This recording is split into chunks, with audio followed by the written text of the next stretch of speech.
Hey guys, welcome back to Killer Bites, the show where we chat about true crime and flex our chef skills at the same time. Now, I know true crime and cooking don't really sound like two things that should go together, but personally, I can't think of a better way to keep the vibes positive than with a little bit of comfort food.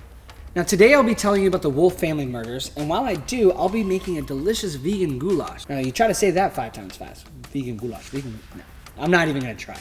You can find the recipe in the description box below. Now, I don't know about you, but the olden days kind of freaked me out. Not only because of all the racism, sexism, and misogyny, but it was so easy to get away with a crime. And today's case is about an entire family that was gunned down on their farm. Their bodies left undiscovered for days, and the only survivor was an 8-month-old baby found crying in her crib. This happened over 100 years ago, and it's still one of the most severe cases in North Dakota's history. So let's get into it. Now, before we go into it, I'm going to start by preheating our pan with some olive oil in the pan. Our story takes place in Turtle Lake, North Dakota, 1920. It's April, middle of the day, and there's this guy, John Kraft, who's getting kind of annoyed. See, he was waiting for his friend and neighbor, Jacob Wolf, to come over to his house to pick up some farming supplies and a couple of tools. It's in the middle of the day, and John starts to realize that he hasn't seen Jacob in days. Now, come to think of it, he hasn't seen anyone in the whole Wolf family. So one of them is bound to be seen at some point, right? So John and his wife start making their way over to Jacob's farm. Once they get there, though, things are immediately just a little weird. They walk up and see that their laundry was still in the clothesline from days before. It had even stayed through a big storm that passed through town. No one had taken it down, yet it wasn't like Beta, Jacob's wife, to just leave clothes undone, you know? It's kind of like starting a chore and then not finishing it. If I start a chore, I have to finish it. That's just me, though. John also notices that the horses are wandering around the property. Jacob and his family were well respected and they took care of their property.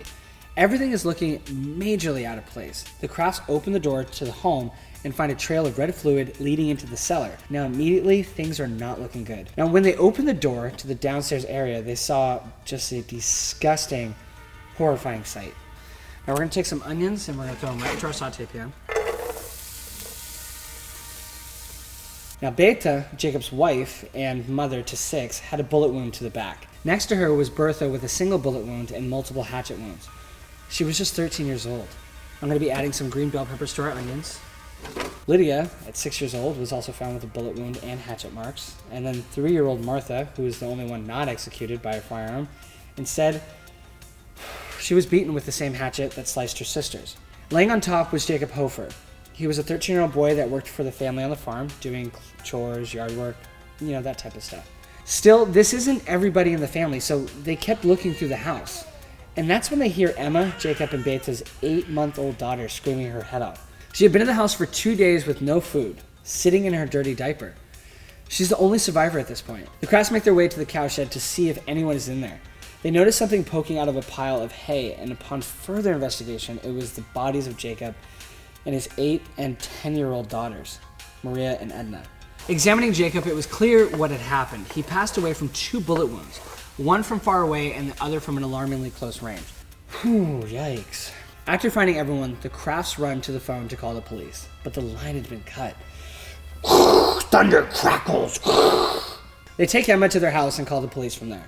The media grabs a hold of this story and people from far and wide hear about it. The newspapers were printing that this case was the most revolting and mysterious that has ever been perpetrated in the Northwest. And to give a little backstory on the political climate of that time, because yes, it's important, and yes, it's still important, things have not changed, and I better be seeing you guys with your I voted sticker, or so help me. The governor of that time was a man named Lynn Frazier. And this guy had problems with the Attorney General, William Langer. Now I'm going to add my tempeh into my onions and bell peppers.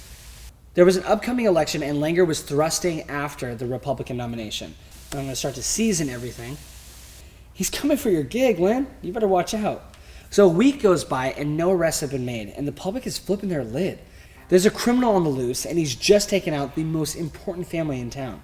Let's get a move on it, people. Come on. William Langer saw an opportunity and took it. While the governor is taking his sweet time to jump on this case, he thinks, what better way to secure a nomination than to solve a familicide? It's kind of genius. I'm not going to lie. So William sends his own personal team of private investigators out to Turtle Lake to see what's up. But he wasn't going to send them out there on the down low. He had to make sure that people knew he was the one who sent them. He's going for the gold, baby. Then all the headlines start popping up and people are pissed that no one has been arrested.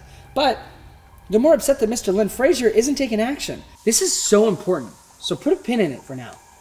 But let's continue. The people begin their investigation to figure what the hell happened on that farm. Who could be responsible for something like this? They send out the bloodhounds to survey the area up and down. But this has occurred 48 hours prior, and there was a good chance that whoever did it was long gone by now. And at this point in time, Turtle Lake only had a population of about 400 people. It's North Dakota in the 1920s.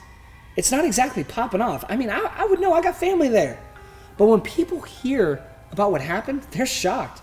This is horrifying then, and it's the same now. Over 2,500 people showed up to pay their respects or to be in the place where it happened, you know? People are weird and nosy like that. We just want to know everyone's business. It's our nature. Jacob was one of the Turtle Lake's most notable farmers. He was really up to date with the latest farming equipment and was incredibly hardworking.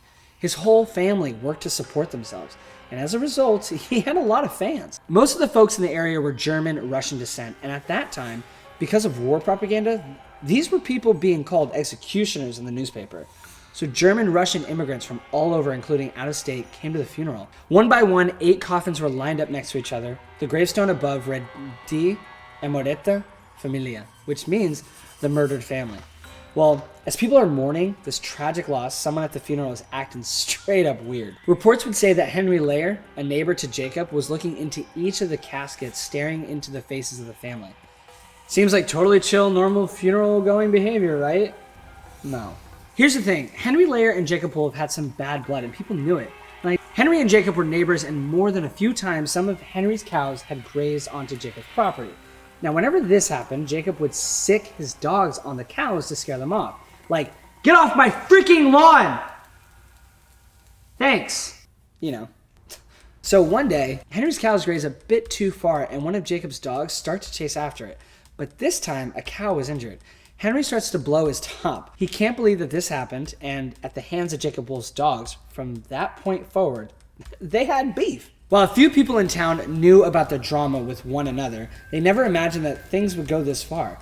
When police questioned people in town, though, someone remembered Jacob running up to him on the street, scared that his neighbor would do him harm. Investigators are looking for clues around the property a few days later, and they see Henry being a weirdo again. They're in the barn, and Henry wanders over and tells the police that they should look in the chicken coop. Now, excuse me, sir, this is a crime scene. A few cops go up to the chicken coop and dig through the hay. And wouldn't you know, they find a bunch of bullet casings. On the way to jail, the police stop on the side of the road to arrest a criminal. Little did Henry know, he was about to be stuck in a cell with a private investigator. They want dirt and think that he's going to spill the beans. And now we're going to start to add our tomato sauce. They hold Henry there for hours. Police spend the entire time getting into Henry's head, threatening him and scaring him into admitting guilt. According to Henry, the officers told him that an angry mob ready to attack him was outside and the only way he could stay safe was to stay in jail. Good plan, guys. Well, it worked. Henry breaks down and confesses to committing the crime. He tells police that he went over to Jacob Wolf's house a few days before to demand that he pay for the injuries his cow received from his dog. Now, Jacob straight up was like, bro, don't come at me like that. Just bounce.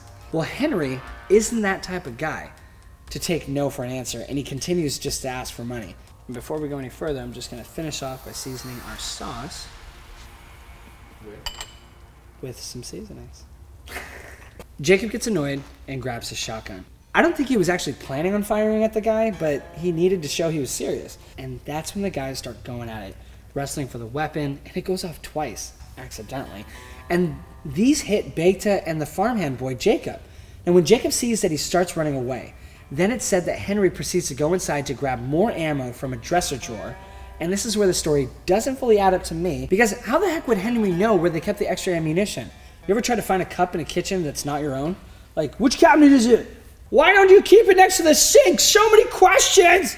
Now, once Jacob collapses from the bullet in his back, Henry pulls the trigger again.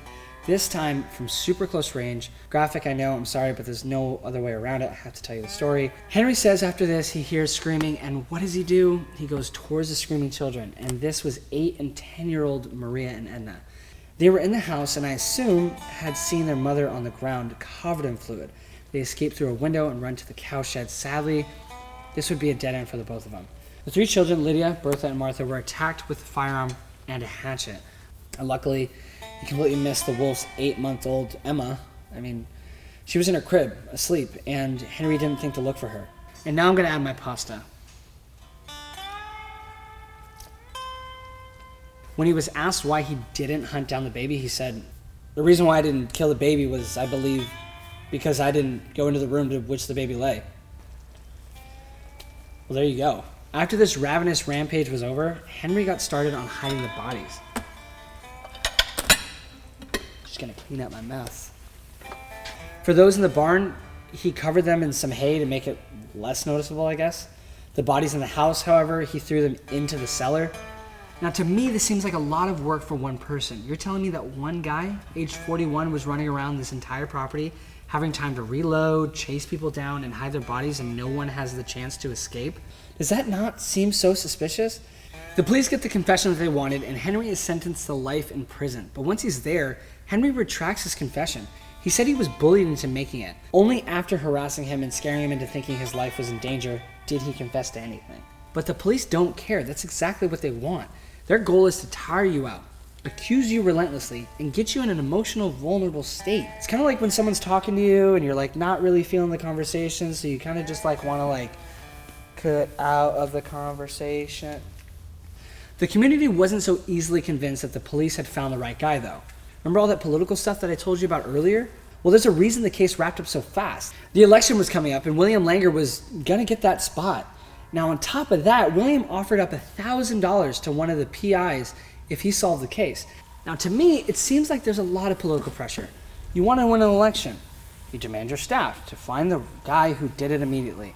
And Henry was the guy to point fingers at. Now, just weeks after the massacre, the Wolf family farm was auctioned off. Now, guys, I'm saying weeks. Weeks here. Y'all ever heard of a thing called too soon? Well, this is it. Oh, and remember the funeral where Henry was staring at the family's faces? Well, everyone in the town is of Russian and German descent, and it's customary to have an open casket. But the media hyped it up to make him sound like a creepy dude who wanted to look at their lifeless bodies. And while Henry was in prison, his family back home was suffering. His wife couldn't do everything on her own, and his 4 children were put into an orphanage. 5 years into his prison sentence, after standing by his not guilty plea, Henry Lair would pass away from complications of appendicitis. I know the story has a lot of sadness in it, but there's some good that came out of it. Emma, the baby John Kraft found, was adopted by her aunt and uncle after the family's passing. She lived to 84 years old before she passed away in 2003. She lived a long life, even after living through a tragedy. So let's get on what we think really happened, because I have one theory, and it isn't about Henry Lair, okay? I believe this was done by more than one person, perhaps a group of people. Now, could Henry be a part of it? Perhaps, but I don't think he was in on this alone. Number 1, the amount of back and forth during the massacre, from the entrance to the house to the barn, all this probably took some time. This gives plenty of outs for some of the family to escape, but no one does. Number 2, how did Henry not hear the baby crying from upstairs? I'm supposed to just believe a baby is going to sleep through all that commotion and not make a sound? Why was she spared? The 3-year-old wasn't? Number 3, Jacob had all the latest and greatest farming equipment, and the house was put up for auction immediately. Now, I think there's some jealous people who wanted their hands on what Jacob had. Number 4, it doesn't make sense to me that someone could execute an entire family over a dog biting their cow. I know people do crazy things all the time, but like, really? Come on. Now, I want to know what you guys all think. What are your theories? Do you think that Henry actually did it? Maybe a gang? Do you think the police could have done better in their investigation? The answer is always yes, but is it time to eat this goulash? The answer for that one is absolutely yes. Well, that's all for me. Thanks for watching Killer Bites, you cool cats, and I'll see you guys all next time.